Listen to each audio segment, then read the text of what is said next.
toda a grande mídia que estava aí se transformando novamente, ainda está se transformando no PIG, que é o partido da imprensa golpista, está em pânico junto com o bolsonarismo. Por quê? Porque o Lula articulou com o STF e conseguiu neutralizar o golpe. E olha, o STF soltou bombas atômicas contra o bolsonarismo e contra a imprensa. Uma bomba mesmo, assim, ó.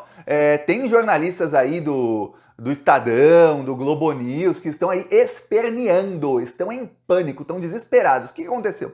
Olha só, sabemos que na semana passada o Senado aprovou ali uma PEC que restringe poderes do Supremo Tribunal Federal. A PEC não tem nada demais, o texto da PEC não tem nada que você fale, nossa, que coisa, está restringindo demais. Mas sabe-se que aquela PEC era como se fosse um projeto embrionário, um projeto que é o primeiro para depois vir o chumbo grosso. O chumbo grosso seria um outro projeto que aí sim tira muitos poderes do STF e que o bolsonarismo está aí tramitando. Outro projeto que tem aí é um que coloca mandato para os ministros do STF, que também o Rodrigo Pacheco quer pautar já no começo do ano que vem. E um outro aí seria o impeachment dos ministros do STF, a começar pelo Alexandre de Moraes. O bolsonarismo provou ali que, se a gente se unir todo, a gente chega aí perto do número de votos necessários. A gente conseguiu aprovar uma PEC. Lembre-se, PEC são 2/3. Então, se a gente conseguiu 2/3, a gente consegue aí, futuramente, até mais. Então, o bolsonarismo começou a se empolgar. O Lula articulou ali com Gilmar Mendes, com Alexandre de Moraes. Essa articulação resultou que o Lula, no mesmo dia, aí, teve condições políticas já para aprovar no Senado. E no mesmo dia, ele anunciou Flávio Dino no STF e o Gonê na Procuradoria-Geral da República. Gonê, que era o favorito aí do Gilmar Mendes e do Alexandre de Moraes. Algumas pessoas até estão dizendo que parte do Lula demorar tanto, parte do Lula falar aí, vazou via imprensa que o Lula não gostou da conversa que teve com o Gonê, quando conversou com ele 3, 4 meses atrás. Parte disso era a estratégia do Lula, para, no momento certo, ele conseguir ali fazer a indicação como se fosse, estou aqui, toma lá da cá, estou te dando alguma coisa para tomar outra daqui, esse eu toma lá da cá. Mas que, na verdade, já era, talvez, o favorito do Lula. Alguns dizem que sim, outros que não sabemos. Mas o que acontece é que o STF também pautou para julgamento para essa semana, foi logo depois da quinta-feira, uma ação que limita aí também os poderes, sabe de quem? Da imprensa. Que coisa. O STF definiu agora normas para a imprensa, não é que o STF define, eles não fazem lei, mas o que acontece é que chegam processos no STF de pessoas reivindicando coisas na justiça. Chega na primeira instância, segunda, terceira, até chegar no STF. E aí, o que acontece? Alguns casos não estão na lei. Esse caso, por exemplo, era um caso que não estava na lei, e aí o STF começa a decidir o caso. O caso, enfim, não é importante. É importante o seguinte, serve para os próximos. E o que acontece é o seguinte, de agora em diante, a imprensa vai ter que pagar por muitas das mentiras que vai fazer. O STF praticamente aprovou uma PL das fake news que pega a imprensa. E o bolsonarismo, que são quem estão disseminando fake news. Eu mostrei como nas últimas semanas a imprensa golpista voltou com tudo, com aquilo de dama do tráfico, e aí depois que a fake news foi exposta, o Estadão insistiu na fake news. O Estadão fez uma entrevista com o candidato à presidência do Partido Novo, que lá o Felipe Dávila, foi candidato no ano passado, em que ele diz um monte de mentiras sobre o caso da dama do tráfico e fica por isso mesmo. Aí o Estadão ainda faz a matéria ainda corroborando com as mentiras, confirmando as mentiras como se fossem verdades. E aí, o que acontece? Fica impune. Porque quem falou foi entrevistado, não fui eu. É?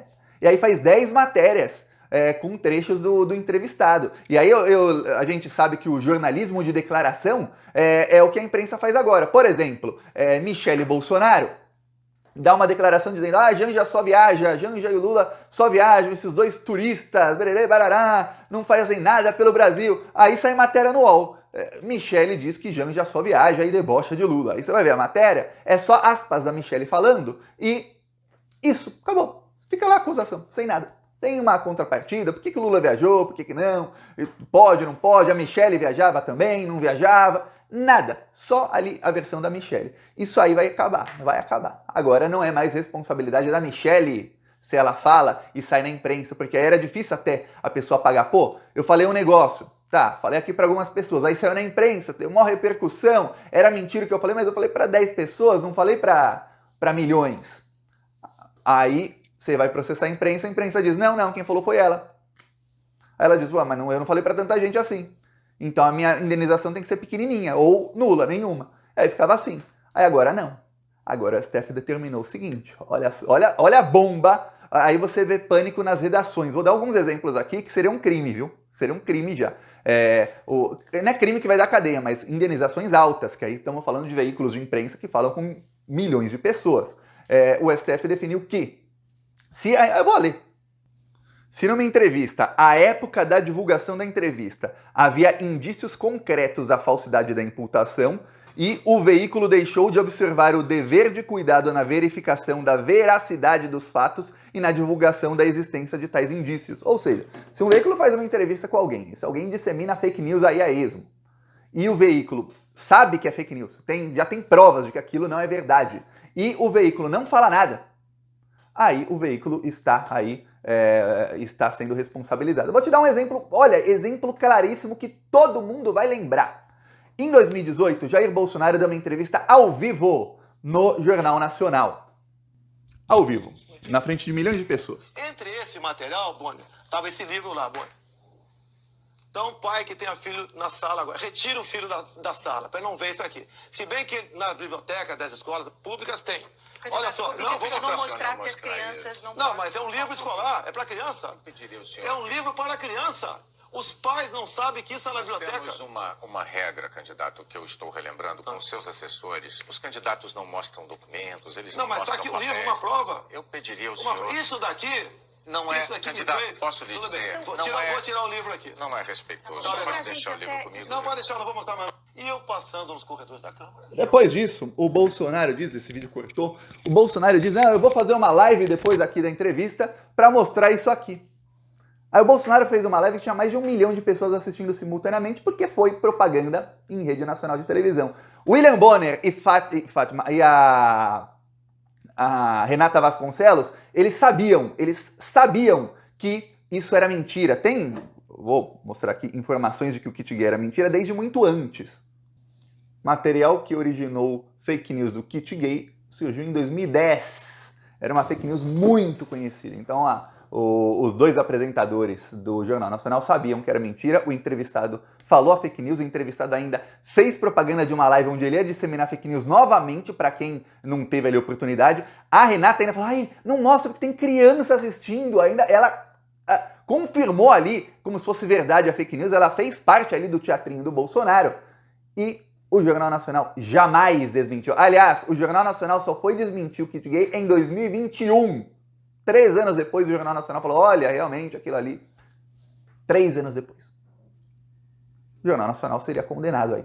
Porque você vê que foi um caso notório de antijornalismo. Um caso notório de você usar uma concessão pública e usar ali o cargo de jornalistas, 2 jornalistas, no caso, extremamente famosos, para promover desinformação. É isso que fez o Jornal Nacional ali em 2018. Tem outros exemplos aí de entrevistas que um entrevistado dá uma entrevista, ou o do Estadão, o Felipe Dávila fala um monte de abobrinha, o Estadão vai lá e publica sobre a dama do tráfico. Então o STF agora fez com que a imprensa ficasse em pânico, porque o STF colocou um limite muito grande. O STF também, essa decisão também pega o famoso jornalismo declaratório. A matéria que eu citei era uma matéria do UOL, estava na capa do UOL.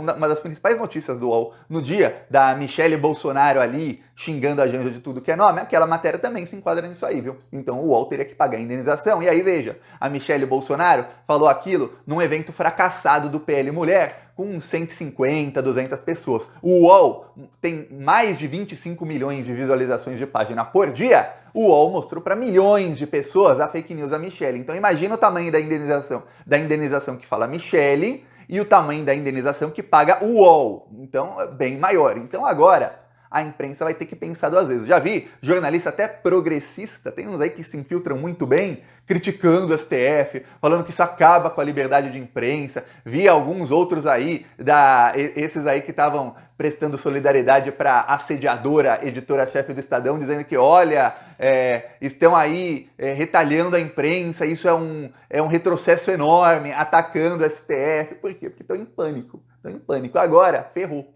Ferrou para eles. Olha, eu peço aí a sua inscrição no canal, seguiremos aqui na luta. Falou!